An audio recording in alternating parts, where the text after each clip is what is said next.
কারণ আমাদের রাজ্যে কর্মসংস্থান নেই। কর্মসংস্থান থাকলে এখানকার মানুষ তো আর বাইরে যেয়ে কাজ করতো না, তাহলে এখানেই করতো। এখানে কর্মসংস্থান নেই বলেই তারা বাইরে যেতে হচ্ছে বাধ্যতামূলক। যোগ কারণ এখানে কিছু টাকার বিনিময়ে চাকরি বিক্রি হয়ে যাচ্ছে। তাদের কাছে যাদের যোগ্যতা আছে তারা এখন চাকরি পাচ্ছে না, বা চাকরির কোনো সুযোগ সুবিধা নেই। তার জন্য ওদেরকে ধর্ণা দিতে হচ্ছে, কারণ চাকরি পাওয়ার জন্য। আর যাদের যোগ্যতা নেই তারা আজকে চাকরি করছে।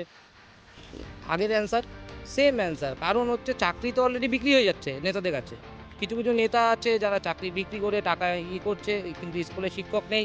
কারণ হচ্ছে যাদের যোগ্যতা আছে তারা চাকরি পাচ্ছে না, যাদের যোগ্যতা নেই তারা আজকে শিক্ষকতা করছে কিছু টাকার বিনিময়ে। নেতারা সেই টাকাগুলো মানে মানে চাকরিগুলো বিক্রি করছে, বিক্রি করে সেই টাকাগুলো নিজেদের কাছে রাখছে। দেখুন ভাতা, প্রথম কথা হচ্ছে এখন ভোট এসছে, ঠিক আছে? এখন ভাতা কি, এখন তো সব ধরনের সুযোগ সুবিধা দিবেই, কারণ ভোটের জন্য।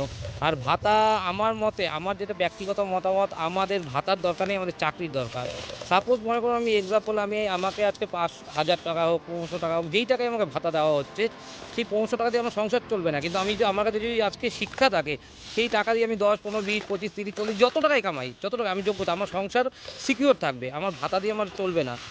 রাজ্যবাসী হিসেবে আমি একটাই চাই, এই ভাতাগুলো বন্ধ করে শিক্ষার দিকে ফোকাস করা হোক, যাতে আমাদের দেশের ইন ফিউচারে যে স্টুডেন্টরা যারা, তারা শিক্ষা নিয়ে ভালো নিজেদেরকে তৈরি করতে পারে এবং দেশের জন্য আমাদের কিছু করতে পারে, যাতে আমরা গর্বিত ফিল করি আমরা। সামনে দেখুন এখন তো সামনে ভোট, এখন সব নেতাদেরকেই খুঁজে পাওয়া যাবে, ওপেন পাওয়া যাবে, রাস্তাঘাটে পাওয়া যাবে, তারা বিভিন্ন প্রপোজাল দিবে কিছু ভোটের জন্য।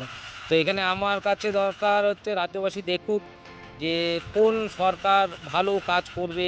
ভাতার দরকার নেই, তার কে শিক্ষা দিবে, আমার মতে তাদেরকে ভোট দেওয়া দরকার। এই নেতারা যারা এখন ভোটের আগে যাদেরকে দেখা যাচ্ছে, সেই সব মুখগুলোকে আমার মতে ইগনোর করাই ভালো। যাদের